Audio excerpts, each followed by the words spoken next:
Introducing our next speaker for the session, David Gertine. He is the founder and director of Gertine Knowledge, and he lives in Fleet, England. So David Gertine is the founder of Gertine Knowledge and the creator of the Knowledge Cafe. As a member of humanity, his role in life is to help ensure the survival of our global civilization and build a better world. He is currently researching and writing an online book on conversational leadership, in which the transformational power of conversation is more fully applied and which sees leadership as a practice rather than a position. His community forums, known as Knowledge Cafes, are David's means of bringing attention to the global problems we face, encouraging people to take action and accelerating what he believes to be an emergent age of reason or enlightenment. The title of his presentation is Delivering Innovation Through Conversation. Welcome, David.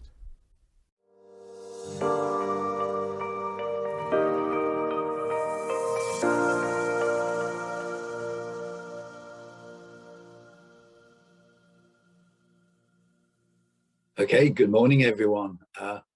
Welcome. Although it's morning here in the UK, I guess it's just turned afternoon there in the UAE.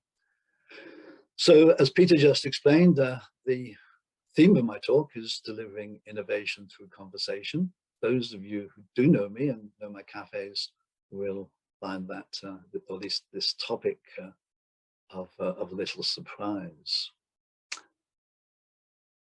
Do you recognize this skyline? It's not quite as grand as Dubai, but I think it's pretty impressive. Nevertheless, it's the city of London there in the background. You can see St. Paul's Cathedral just peeking in on the left. It's one of the premier financial centers of the world, along with Wall Street in New York, Frankfurt, and Tokyo.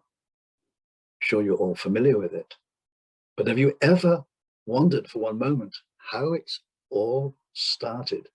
It had a very simple beginning. It started in this alleyway, or actually it started in a churchyard just off this alleyway. St. Michael's Church, just a few hundred yards from the site of the modern day Bank of England. This is the church. And if you walk down that alleyway today, and I've done this, my wife works in the city, and I love the city, and I'll often wander around. There's a lot of history there. If you wander down that alleyway, you will find this plaque. Here stood the first London coffee house at the sign of Pasquare Rosé's head, 1652. Yes, actually, it wasn't a coffee shop, it was a coffee stall, and it was set up by Pasquale Rosé, who was a Greek, and this was the first coffee stall, the first coffee house, first coffee shop, if you will, in England, in London, in 1652. And coffee seemed or proved to be extremely popular. In the city alone, some 10 years later, there were 80 coffee houses. But by the start of the 18th century, that number had grown to over 500 in the city alone, and even more in the Greater London area. Now, interestingly, this was the time of the Age of Reason, the so-called Age of Reason, often better known as the Enlightenment. It was a time of conversation, of political and philosophical discourse. And the whole center of the Enlightenment was the idea that, in some ways for the first time, that reason was seen as the primary source of knowledge. And a lot of innovation and new ideas, not just scientific ones, but societal ones, came out of the Enlightenment. And the coffee houses played a big role in that age of reason. Some of the ideas were ideas that we take for granted today, such as liberty and freedom, progress and tolerance. And I've spent a little bit of time this last year or two sort of studying the history of knowledge, going back to a major cognitive revolution that took place some 50,000 years ago, where language was born. And I can't help but feel that this age of reason in the 17th and 18th century was it was the major step forward in knowledge management, if you will, in the history of humankind. Now, a little bit more about these coffee houses. They're often called the Enlightenment coffee houses, because they took place at the time of the Enlightenment. And here's a little painting of one here. They were frequented only by men, I'm sorry to say. And certainly the ones in the city were frequented by businessmen. They were often known as penny universities. You could pay a penny to enter. You got your cup of coffee, and you got to engage in a lot of interesting conversation and a lot of learning through those conversations with like-minded people. Now, if you wander around the city today, which, as I say, I have, I took all these photos, you will find, well, you won't find the coffee houses there today. You might find a Starbucks or two, but you won't find any of the old coffee houses. But you will find the plaques that remind you where they once stood. So Jonathan's Coffee House here, the principal meeting place of the city's stockbrokers, yes, founded in 1680. But the one that interests me is Lloyd's Coffee House, formed in 1691 by Edward Lloyd. And here's a little, I guess, drawing, painting of what Lloyd's Coffee House might have looked like back then. It was a meeting place for merchants, for sea captains, for bankers, and it was a very, this was really where the Monday financial centers started. One of the innovations of the coffee house was marine insurance. This is where the insurance industry first started, and that's what the coffee house looked like then, or may well have looked like then. I wonder if you know what the coffee house, Lloyd's Coffee House, looks like today. It looks just a little different. This is Lloyd's of London. It's the world's largest insurance and reinsurance market, and it started in a coffee house some 300 years ago. And I'm sure somewhere in that building, you can probably get a good cup of coffee. I've not actually visited it, but maybe somewhere there you could get your coffee. So that's Lloyd's of London, that came from a very humble beginning. And but it wasn't just, the coffee houses weren't just in the city, and a lot of institutions, a lot of modern day institutions that still survive, you will find in London. The Royal Society, London Stock Exchange, the auction houses of Sotheby's and Christie's, and also the coffee houses in some way were the first, for people involved in knowledge management today, they were the first communities of practice, if you will. So in the city, it was merchants, bankers, and sea captains. Just a little bit further west along the Strand, near the law courts in London, the coffee houses were for lawyers. Go a little bit further west still to Covent Garden, and the coffee houses were for actors. And then to Westminster and St. James, you had coffee houses for politicians. So interestingly, these were the first communities of practice, and a lot of innovation came out of the conversations in these coffee houses. I find this just a fascinating period of history, and I love it because it's right on my doorstep. Now, if we cross the Channel to France and leave these beautiful white cliffs of Dover behind, we find, again, in the 17th and 18th century, we find the salons of Paris. And these were very different conversational spaces, if you will, to the cafes of London. I think you can see that here in this painting of one of the salons. And these salons didn't just flourish in Paris, but also in the rest of Europe, and particularly Vienna. They were social gatherings convened, if you will, by prominent women known as salonières, and they convened them in their private homes. And you can see here they must have been quite well-to-do. But here, unlike London, they brought men and women together in conversation, in intellectual conversation, again, in the pursuit of knowledge. And interestingly here, the women were the creators of these, the women were the innovators, and they had a lot of say in who they invited to their conversations and what was talked about, and how those salons were run. So again, very interesting conversational spaces in Paris in the 17th and 18th centuries. And a lot of the Enlightenment thinkers took part in those salons, names that you will instantly recognize if you've got even a vague interest in philosophy. I love this portrait of John Locke here. Very, very striking man. But you'll recognize some of the other philosophers here, such as Thomas Hobbes and Descartes and Voltaire. But also there were a lot of figures from the scientific revolution that was going on at about the same time. And names like Galileo and Leibniz and Kepler. So again, this was the Enlightenment was a tremendous period of innovation, and it was fundamentally driven here by the conversations of the London coffee houses and the salons of Paris.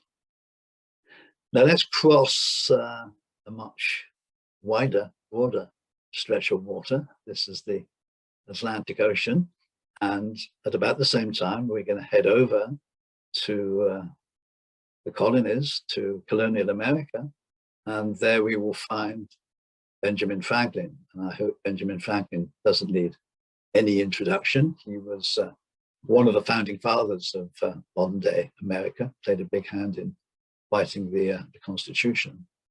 And in 1727, he was a mere lad. He was 21 years old, and he created a conversational society. He created a conversational club to bring a small group of people together, a small group of men together, to talk about self-improvement and also how to improve their local community. And again, he seems to be a little bit of a knowledge manager in many ways. He knew something about cognitive diversity. The initial 12 members of his club were from diverse backgrounds: mathematician, a shoemaker, a surveyor, a cabinet maker, a merchant, and supposedly even a runaway student from Oxford, which I find quite interesting. So, quite a rich mix, quite an eclectic mix of people. To become a member of the club, you had to agree 5 pledges. You had to pledge 5 things, and these pledges were really important, I think, to ensure the quality of the conversation. And I just want to go through them briefly because I think they're really important. And as you can see, they're written in slightly old-fashioned language. So, have you any particular disrespect to any present members? And clearly the answer to that was no, I don't. So he wanted people to respect each other. He felt that to have good conversations, respect was important. Do you sincerely declare that you love humanity, regardless of people's profession or religion? Clearly the answer to that was, I do. And then, do you think any person should be harmed, body, name, or goods, simply for their opinion or their way of worship? Again, the answer was no. And the last one, the one I like the most, do you love truth? Do you love truth's sake?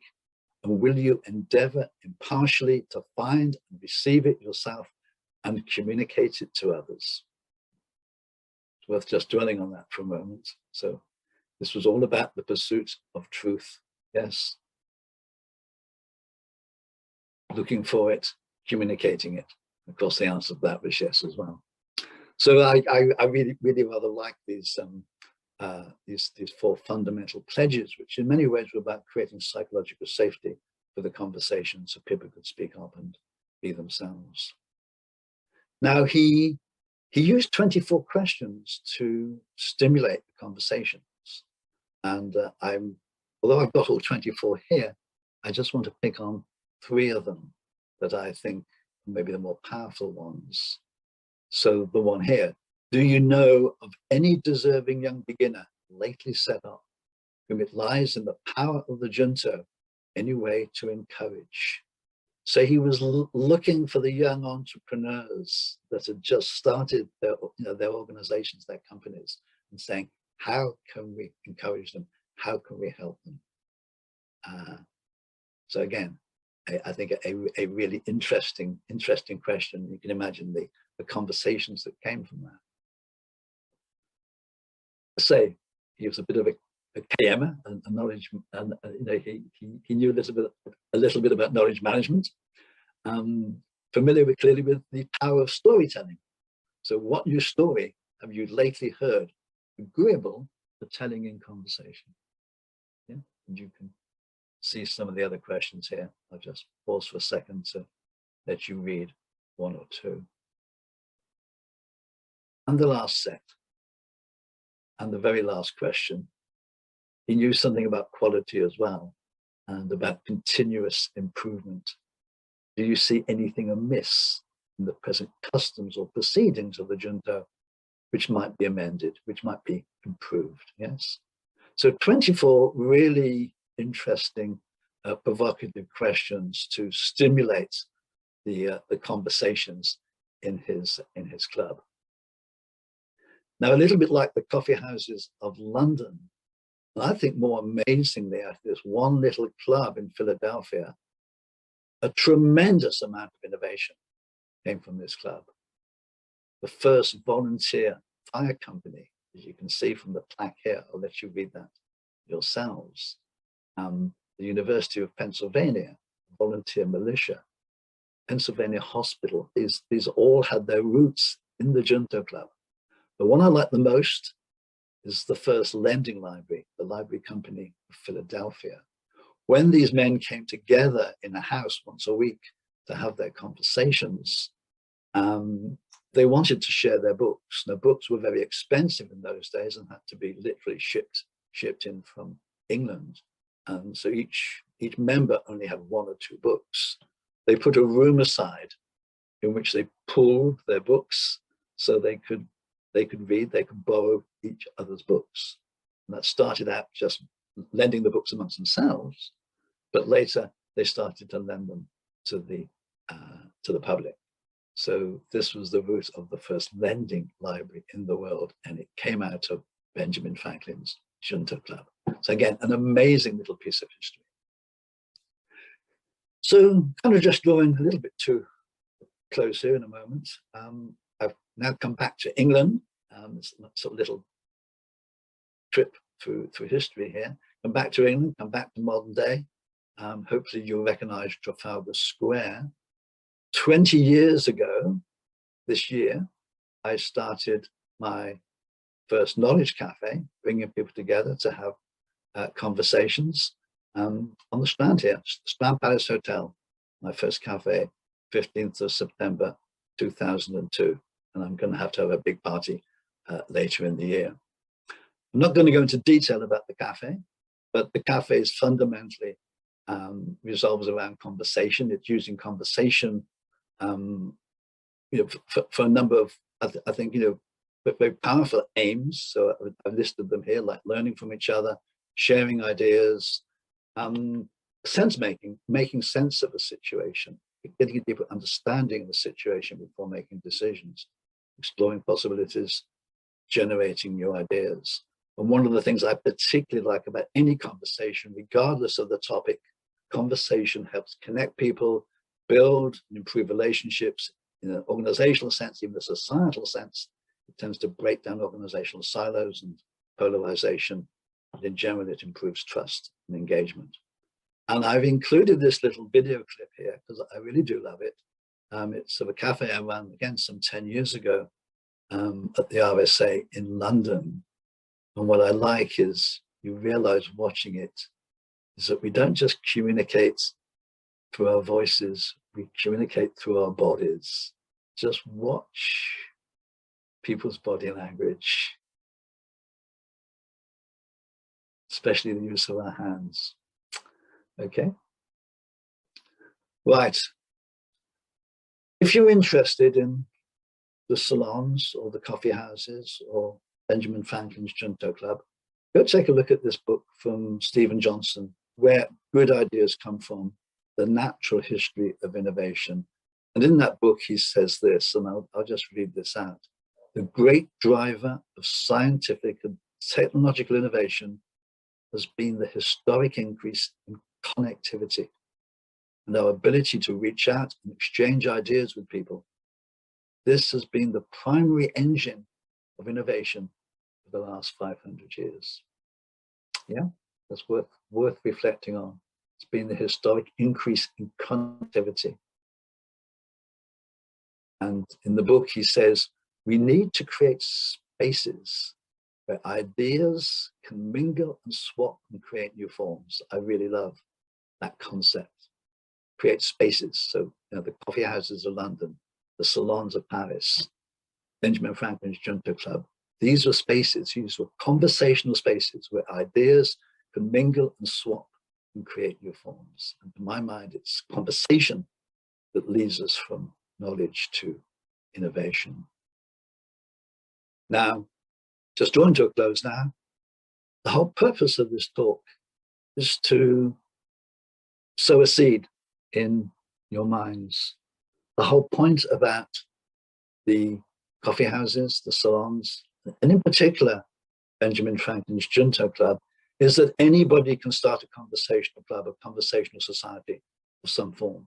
Now, I did it 20 years ago with the cafe. The great thing about it, you don't need permission. You don't need any fancy tools. There are no sophisticated techniques.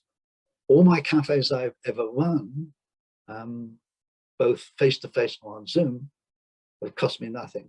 I've always found like-minded people who have been prepared, say in London, to offer me a room to run the cafes. So you have it in your ability, each and every single one of you, to create your own conversational club. In Stephen's words, to create spaces, to create conversational spaces where ideas can mingle and swap and create new forms, create new ideas. Yeah. So I will stop there. If you want to know a little bit more about any of this and about conversation in general, go take a look at my website, conversationalleadership.net. Thank you. David, thank you very much.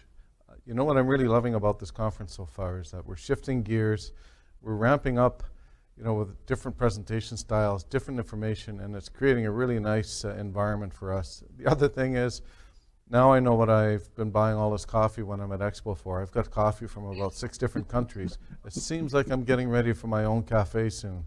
So absolutely. Yeah, thank you.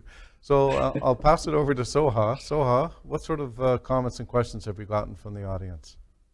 Thank you very much, Peter. David, it was really awesome presentation. And we all know when it comes to David Gertin, we're here talking about the driver behind knowledge and innovation, the human power, the connectedness, the conversation and sharing, and where synergy is. Accordingly, we do have a list of questions, and we will start by the first one, and I hope we have time to cover all of such questions that have reached us. First of all, we do have a question related to the age group. They said that digital now era that we are living in is more into people with his own mobile, that the people will be in isolation, start to self-learning and avoid the real conversation part. And it is more dominated across the younger age.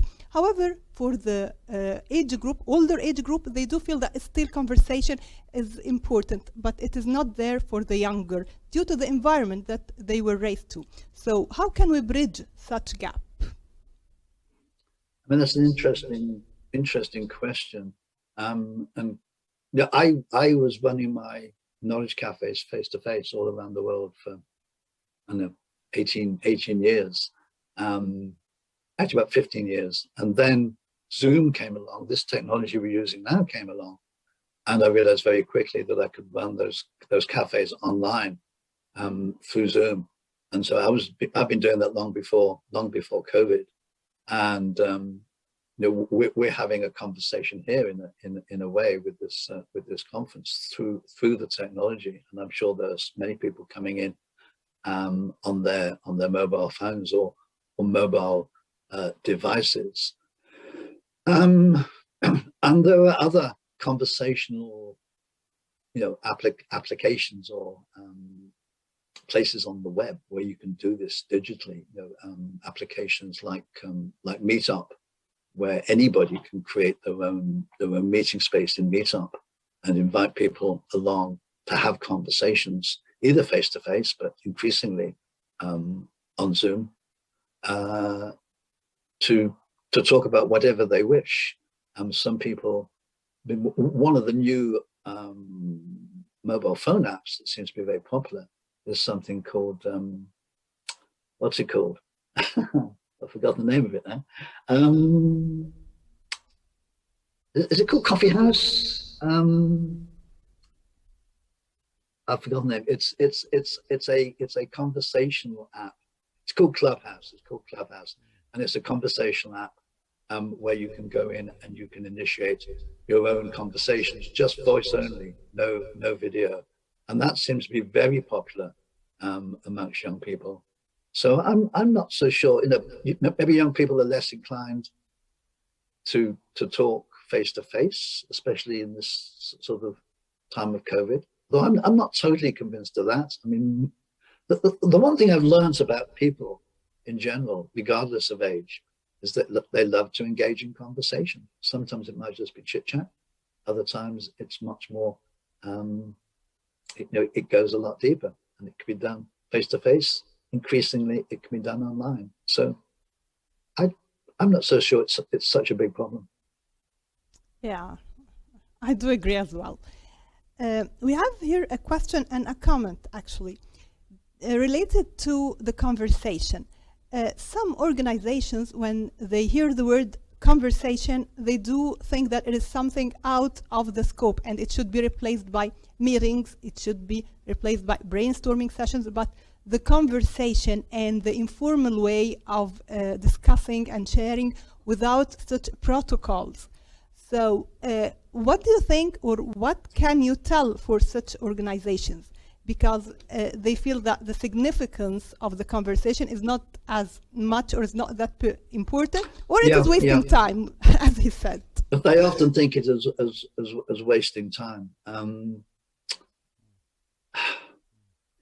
In all my experience, and I think if anyone seriously reflects on this, some of the best conversations are the conversations, you know, in say an organizational setting, are the conversations you have over lunch, conversations you have over coffee, conversations you have at the water cooler, conversations you have walking down the corridor to the meeting, the conversations you have walking away from the meeting, yes, the conversations you have in the meeting room before the actual meeting starts. You know, there's a lot of informal conversation that goes on. And often, you know, that's where the conversation's not being controlled. The problem with so many meetings and so many formal events, there's usually a manager, or there's a facilitator, there's somebody trying to control the conversation. And I hope every one of you can relate to this, where you're in such a meeting, you're in such a so-called conversation, someone's controlling it, and you have got some really important things, maybe some tremendous ideas you want to share, and you're not allowed to because of the structure of the event, and you're closed down. I mean, the real, seems to me, and it's certainly true in my experience, that my best ideas and my best thinking comes to a conversation where there are no rules, where the conversation can go where the conversation wants to go. This is where the kind of real creativity comes in. I get a little bit of an idea, a little thought, and I want to share it with somebody else. And I say, hey, I've been thinking about this. What do you think of this? And they say, and they say, yeah, but maybe not, and then you get into that conversation. You just need that opportunity, that informality, to have those conversations and engage in those conversations. And I'd say to anybody who's maybe been a little bit inspired to start their own conversational club of any sort. If you can't do it formally within your organization, do it in the evening, do it at lunchtime, do it out of hours. There's nothing to stop you having innovative conversations. Can I just jump in? Because as you're talking, David, I was feeling that you probably have a lot of conversations just with yourself. Yes. So, I mean, this is actually an interesting area too, that you don't actually, if It you is. cut off from a meeting, when you wake up in the morning, you can have some great conversations and ideas can come that way. I mean, one of the things I'll often do is, I'll pretend I'm presenting in my head. I pretend I'm presenting at a conference like this. And in my head, I will ask myself the most difficult questions I can possibly ask myself inside my head, and then try to reply to them. And that's an incredible thinking tool. It enables you to really question some of your own beliefs. And I think that's something we need to be open to, both inside our own heads and in conversation, is to be able to question the things that maybe we've believed. And I'm not talking about religious belief. I'm talking about, it could be marketing, it could be scientific, it could be engineering, to maybe question some of the most fundamental beliefs that we have about the way the world works, because that's again where the innovation comes from. We have here another good question from the word that you have said, uncontrolled conversation or the free conversation. They're saying how to ensure a balance between having a free conversations where new ideas that you did not even plan to have, and between having an objectives and time limits that you have to solve this problem. Even though some ideas, if you leave the conversation open, you might be having different ideas, maybe in different topics. So how to make such balance, especially in workplace? Yeah, it's very difficult because there's always a time limit. The one thing to remember, about conversation, about my cafes, is they're not everything.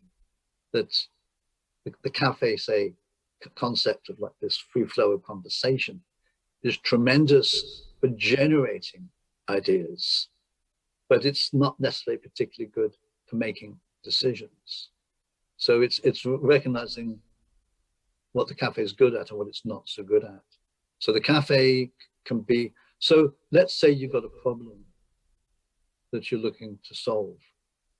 Often you have everyone in the room, you're doing the brainstorming and you're doing the judgment and you're trying to make the decision at the same time. Some of the people in the room have already made up their minds what the solution should be. Others want to discuss it further. And it isn't terribly productive. If you take that meeting, say that decision-making meeting, and divide it into two, it could be the same day, could be with some time period between. And the first session is a cafe-style session where you say, look, this isn't about judging the ideas.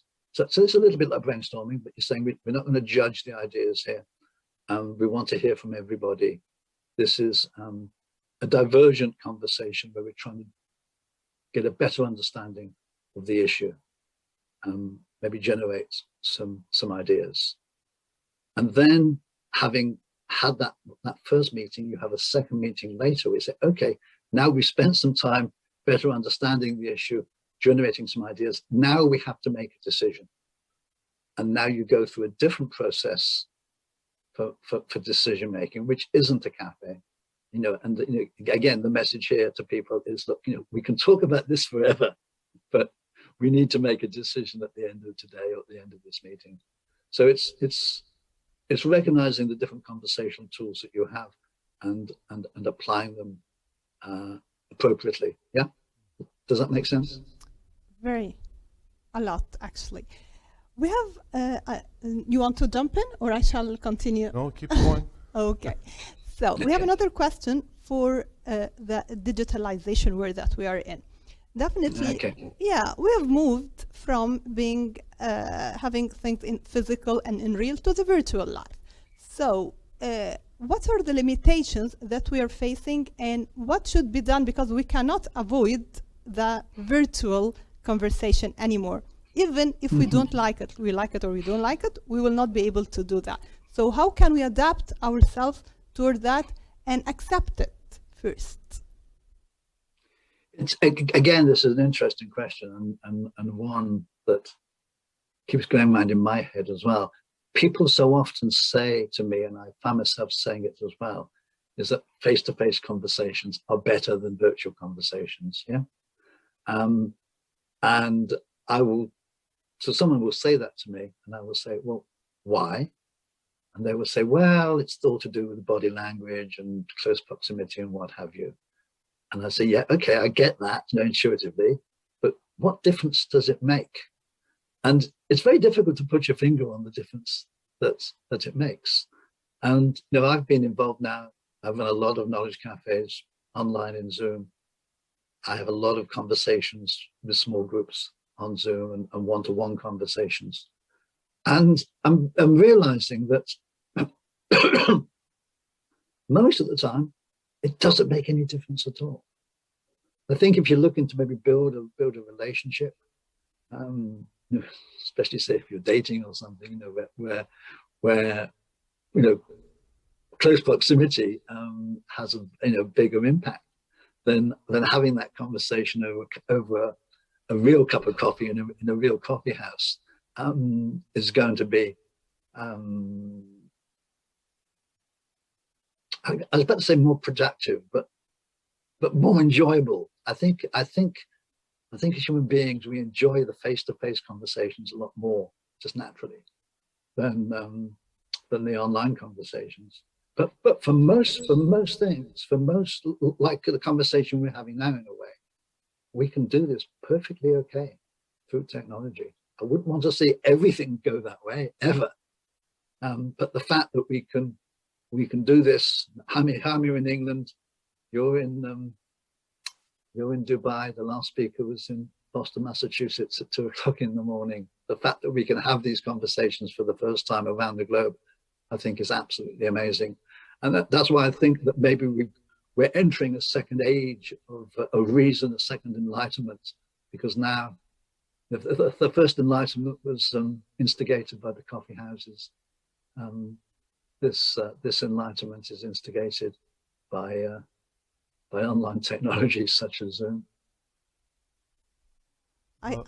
Thank you. Sorry, I have to cut you off there. Okay. So how we've just about run out of time, but you touched on a very interesting topic just as you're finishing. And I'm wondering if there's one of those new technologies that are going to affect this age of reason is those in the family of metaverse. So this will be a really interesting area to explore. But thank you very much, David. That was really a very enlightening conversation. It was nice and it felt like a conversation. Thank you. Thank you a lot. And please keep it going. Yeah, keep the conversation going.